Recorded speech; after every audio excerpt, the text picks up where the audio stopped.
Hello, I'm Chandra from Mysteries of Writing. If you're new to this channel, hello and welcome, and don't forget to press that subscribe button and the notification bell as I post videos about writing, the writing process, and all things writerly and bookish. So today I'm doing a little wrap-up video of my Emojiathon, which I participated in June, and I had a rather pleasant reading month. Yay!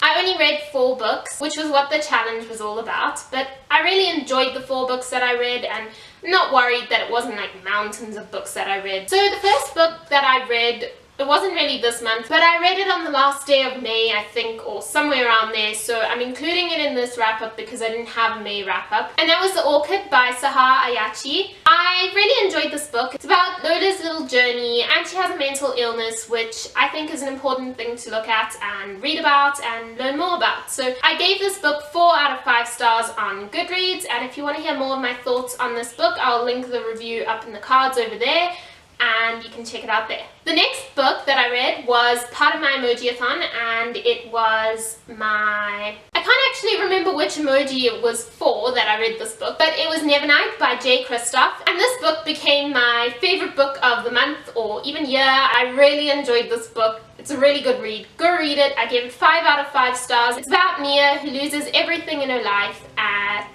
the age of 10, and then she wants to get revenge on the people that made her life a misery, and so she goes to a school of assassins, basically, to become a blade. And you can learn more about what I thought about this book up in the cards as well. I'll link my review there, and you can watch that too. The next 2 books was The Annoyed Face, I think. And it was a book that I was annoyed at myself for not having read. I chose 2 books for this, and that was Harry Potter and the Prisoner of Azkaban, because I had read the first 2 books and now I'm on the 3rd. And I really enjoyed this, of course, and I gave it 5 out of 5 stars. Well, I'm going to. I haven't actually rated anything on Goodreads yet, so I'll get there. And the next book that I chose for this emoji was The Chronicles of Narnia, The Magician's Nephew, and I also really enjoyed this book, and I gave that 5 out of 5 stars on Goodreads as well, and I didn't stick to my Emojiathon to be read list, so you can check that out in the cards up over there if you want to see what I wanted to read. I still want to read those books. They really do grab me and everything, but when I read the 3rd Harry Potter book, The Prisoner of Azkaban, I was loving it so much, and I got so hooked on it that I landed up changing my candy read and turning that into Harry Potter and the Goblet of Fire, which is the 4th Harry Potter book, and as you can see, it's a rather thick book, so it took me a little bit longer to get through, just because I was enjoying it so much and I wanted to read it